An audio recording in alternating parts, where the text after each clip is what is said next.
صل على رسوله الكريم أما بعد فأعوذ بالله من الشيطان الرجيم بسم الله الرحمن الرحيم وما أرسلناك إلا رحمة للعالمين آمنت بالله صدق الله مولانا العلي العظيم وصدق رسوله النبي الأمين الكريم ونحن على ذلك لمن الشاهدين والشاكرين والحمد لله رب العالمين۔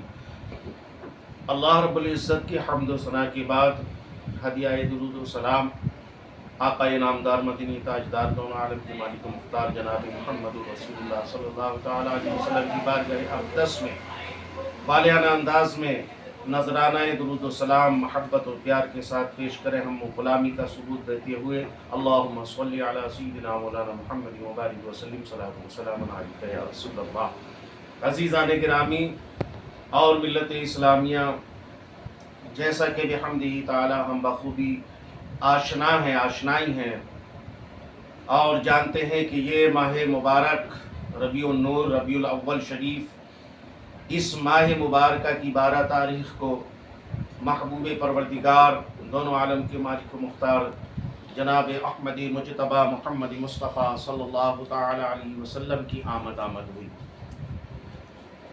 آقا علیہ الصلوۃ والسلام جب اس خاکدان گیتی میں تشریف لاتے ہیں تو جو کائنات کی چہار جانب تاریکی چھائی ہوئی تھی، اندھیرا گھٹا ٹوپ موجود تھا، ایسے عالم میں اللہ نے اپنے پیارے حبیب لبیب علیہ الصلوۃ والتسلیم کو مبعوث فرمایا۔ ہم گناہ گاروں کے، سیاکاروں کے، خطا کاروں کے واسطے اللہ نے اپنے پیارے حبیب صلی اللہ تعالی علیہ وسلم کی ذات گرامی، ہم گناہ گار خطا کاروں کے لیے ہمیں اللہ نے اپنی یہ نعمت عظمیٰ اور عظیم نعمت رسول پاک صلی اللہ علیہ وسلم کی ذات نوربار کی شکل میں عطا فرمائی۔ خدائے کریم ہمیں توفیق رفیق عطا فرمائے کہ جہاں ہم اللہ رب العزت کی اس عظیم نعمت کے شکر گزار ہوں اور اللہ کی تمام نعمتوں کے ہم شکر گزار ہوں، پروردگار ہمیں اپنا عبادت شیار اور شکر گزار بنا، اور خاص کر کے اس نعمت عظمیٰ پر کہ جو تو نے اپنے حبیب پاک صلی اللہ تعالیٰ علیہ وسلم کی شکل میں ہمیں عطا فرمائی ہے۔ یہ ہمارے وہ آقا ہیں کہ اگر یہ دنیا میں تشریف نہ لائے ہوتے تو یہ دنیا، یہ کائنات، یہ عالم، یہ جہان، یہ سب کچھ نہ ہوتا۔ اسی لیے تو کسی کہنے والے نے کیا خوب کہا ہے کہ وہ جو نہ تھے تو کچھ نہ تھا، وہ جو نہ تھے تو کچھ نہ تھا، وہ جو نہ ہو تو کچھ نہ ہو، جان ہے وہ جہان کی، جان ہے تو جہان ہے۔ عزیزان ملت اسلامیہ، یہ حقیقت ہے، یہ سچائی ہے، یہی ایک سچائی ہے کہ اللہ رب العزت نے اپنے پیارے حبیب علیہ الصلوۃ والتسلیم کو مبعوث فرمایا اس خاکدان گیتی میں، ہم گناہ گاروں کے خاطر، ہم گناہ گاروں کی بخشش و مغفرت کے واسطے اللہ رب العزت نے اس ماہ مبارکہ میں، ماہ ربیع الاول نور میں، ماہ ربیع النور میں، ماہ ربیع الاول شریف میں 12 تاریخ کو جو کائنات کی سب سے عظیم نعمت اللہ نے ہمیں اپنے حبیب لبیب علیہ الصلوۃ والسلام کی شکل و صورت میں عطا فرمائی، ہم کیا اپنے رب کا کما حق شکریہ ادا کر سکتے ہیں؟ اللہ جل جلالہ عم نوالہ نے ہم پر بڑا احسان فرمایا ہے، بڑا احسان عظیم فرمایا ہے۔ پروردگار ہمیں اپنا عبادت شیار اور شکر گزار بنا۔ اللہ اکبر۔ آقا علیہ الصلوۃ والتسلیم جب اس کائنات میں تشریف لائے تو ہر چہار جانب تاریکی چھائی ہوئی تھی، اندھیرا چھایا ہوا تھا، مگر جیسے ہی اللہ رب العزت نے اپنے پیارے حبیب صلی اللہ تعالیٰ علیہ وسلم کو بعثت فرمایا، اپنے پیارے حبیب علیہ الصلوۃ والسلام کی تخلیق فرمائی، آقا علیہ السلام کی آمد ہوئی، تو جو تاریکی تھی، جو اندھیرا تھا، جو گھٹا ٹوپ ایک اندھیرا چھایا ہوا تھا، اللہ رب العزت نے اپنے پیارے حبیب نبی علیہ الصلوۃ والتسلیم کی آمد سے اس اندھیرے کو، اس تاریکی کو نور اور اجالے اور روشنی میں بدل دیا۔ بے شک، واہ واہ واہ، سبحان اللہ، واہ۔ چھوٹا منہ بڑی بات ہے، کیا ہم اللہ رب العزت کے اس عظیم پیغمبر صلی اللہ تعالیٰ علیہ وسلم کی شان و رفعت اور مدح سرائی کر سکتے ہیں؟ اللہ اکبر۔ خدا ہی جانتا ہے بہتر، خدا ہی بہتر جاننے والا ہے کہ نبی کا مقام کیسا عرفہ و اعلیٰ ہے، کیسا عظیم ہے، خدا ہی بہتر جانتا ہے۔ اللہ اکبر۔ ہم تو غلامان نبی ہیں، ہم تو غلامان مصطفیٰ ہیں، ہم تو غلامان آقا دو جہاں ہیں۔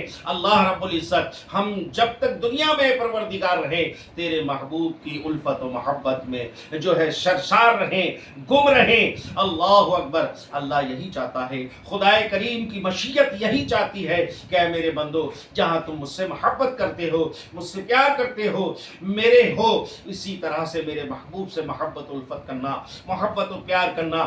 آقا علیہ الصلوۃ والسلام سے محبت رکھنے کا نام عین ایمان ہے۔ اگر عشق مصطفیٰ ہمارے سینوں میں معجزن نہیں ہے تو پھر ہم مومن کامل ہونے کی کوئی بھی جو ہے جرات نہیں رکھ سکتے ہیں، کوئی بھی ہمارے پاس جو ہے شائبہ نہیں ہے۔ اللہ اکبر۔ عشق مصطفیٰ اگر ہمارے سینے میں موجود ہے تو گویا عشق خدا، محبت خدا بندی ہمارے سینے میں موجود ہے۔ اللہ رب العزت نے اسی پیارے پیغمبر کے صدقہ و طفیل میں آقا علیہ السلام کے توسل سے ہمیں اللہ نے اپنی عبادت جیسی عظیم نعمت عطا فرمائی، ماہ رمضان المبارک جیسی عظیم نعمت عطا فرمائی، اور روزے کی نعمت عطا فرمائی۔ اللہ نے بے شمار نعمتیں ہمیں عطا فرمائی ہیں، جیسا کہ قرآن عظیم و فرقان حمید میں اللہ جل جلالہ وعمن والہ ارشاد فرماتا ہے، اللہ ارشاد فرماتا ہے وَإِن تَعُدُّوا نِعْمَةَ اللَّهِ لَا تُحْصُوهَا۔ اے میرے بندو، اگر تم میری نعمتوں کا شمار کرنا چاہو، احاطہ کرنا چاہو، اس کی گنتی کرنا چاہو، اپنے اس کو حصار میں لانا چاہو تو نہیں لا سکتے ہو۔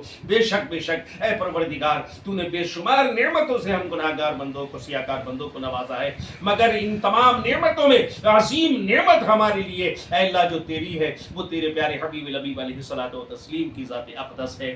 اللہ رب العزت کی بارگاہ میں خاکسار محمد عمران رضا قادری سے بھی دعا گو ہوں، پروردگار ہمیں اپنی خشیت و رحمت عطا فرما، اپنے پیارے محبوب صلی اللہ علیہ وسلم سے محبت و الفت عطا فرما۔ اسی محبت مصطفیٰ پر ہم اپنی زندگی کو تمام کریں، زندگی گزاریں، زندگی کا ہر شائبہ گزاریں، زندگی کا ہر لمحہ، ہر منٹ سیکنڈ گزاریں۔ اے پروردگار ہمیں توفیق رفیق عطا فرما کہ ہم تیرے پیارے حبیب صلی اللہ تعالی علیہ وسلم کی محبت و الفت میں ہم وقت گم رہیں۔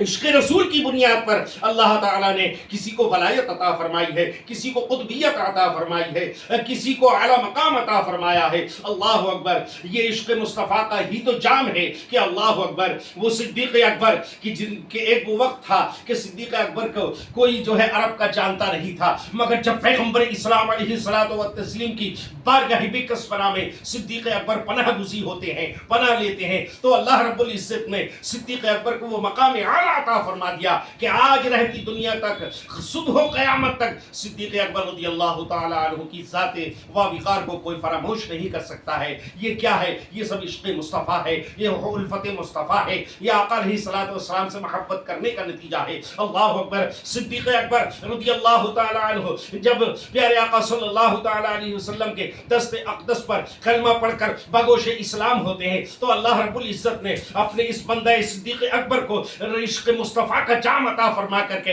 ایسا بنا دیا، ایسا عظیم شخصیت سرکار ابو بکر صدیق کی ہو جاتی ہے کہ اللہ اکبر، اس سے پہلے صدیق کہا کرتے تھے لوگ، ابو بکر کہا کرتے تھے، مگر جب آقا علیہ الصلوۃ والسلام کی پناہ میں آ جاتے ہیں، عشق مصطفیٰ کا جام پی کر کے لبریز ہو جاتے ہیں، تو اب صدیق نہیں ہے، اکبر نہیں ہے، ابو بکر نہیں ہے، بلکہ سرکار دو عالم صلی اللہ تعالی علیہ وسلم کے اول خلیفہ ہو جاتے ہیں، خلیفۃ الرسول اللہ حضرت سیدنا صدیق اکبر رضی اللہ تعالیٰ عنہ کے نام سے دنیا جانتی اور پہچانتی ہے۔ اسی طرح سے سیدنا حضرت عمر فاروق اعظم جب بارگاہ رسالت میں پناہ لیتے ہیں، بگوش اسلام ہوتے ہیں، تو اب عمر نہیں، عمر فاروق اعظم ہو جاتے ہیں۔ جب حضرت عثمان آتے ہیں تو عثمان کو جب پناہ مصطفیٰ ملتی ہے، بارگاہ رسالت سے محبت و الفت کا جام ملتا ہے، تو اللہ رب العزت نے اپنے حبیب کے اس پیارے غلام عمر فاروق اعظم رضی اللہ تعالیٰ عنہ کو آقا کے صدقے میں فاروق نہیں، عمر نہیں، بلکہ عمر فاروق اعظم رضی اللہ تعالیٰ عنہ بنا دیا ہے۔ مولا علی آتے ہیں تو حیدر کرار بن جاتے ہیں۔ اللہ اکبر۔ آقا علیہ الصلوۃ والسلام کی یہ شان ہے، یہ مرتبہ ہے میرے آقا علیہ السلام کا۔ کیا بھلا ہم چھوٹا منہ بڑی بات ہے، کیا کم حق ہوا ہم اپنے پیارے آقا صلی اللہ تعالی علیہ وسلم جو اللہ کے حبیب لبیب ہیں، ان کی ہم کم حق تعریف و توصیف کر سکتے ہیں، ان کی کیا حمد و ثنا کر سکتے ہیں، کیا ان کی ہم بڑائی اور جو ہے تعریف بیان کر سکتے ہیں؟ اللہ ہی شان و عظمت مصطفیٰ کو بہتر جاننے والا ہے۔ اللہ رب العزت نے جہاں 2,24,000 یا 1,24,000 کم و بیش انبیاء مرسلین کی جماعتیں پاک کو پیدا فرمایا ہے. ان تمام انبیاء کرام کے اندر، تمام مرسلین کے اندر، تمام نبی پیغمبروں کے اندر ہمارے پیارے آقا جناب محمد رسول اللہ صلی اللہ تعالیٰ علیہ وسلم کو جو ہے بے مثل بے مثال پیدا فرمایا ہے. اللہ اکبر. آپ کا کوئی مثال نہیں ملتا، آپ کی کوئی نظیر نہیں ملتی، آپ کا کوئی مثل نہیں ہے. اللہ رب العزت نے دونوں جہان میں بے مثل و بے مثال اپنے پیارے حبیب جناب محمد رسول اللہ صلی اللہ تعالیٰ علیہ وسلم کو بنا کر کے خاکدانی کی تھی.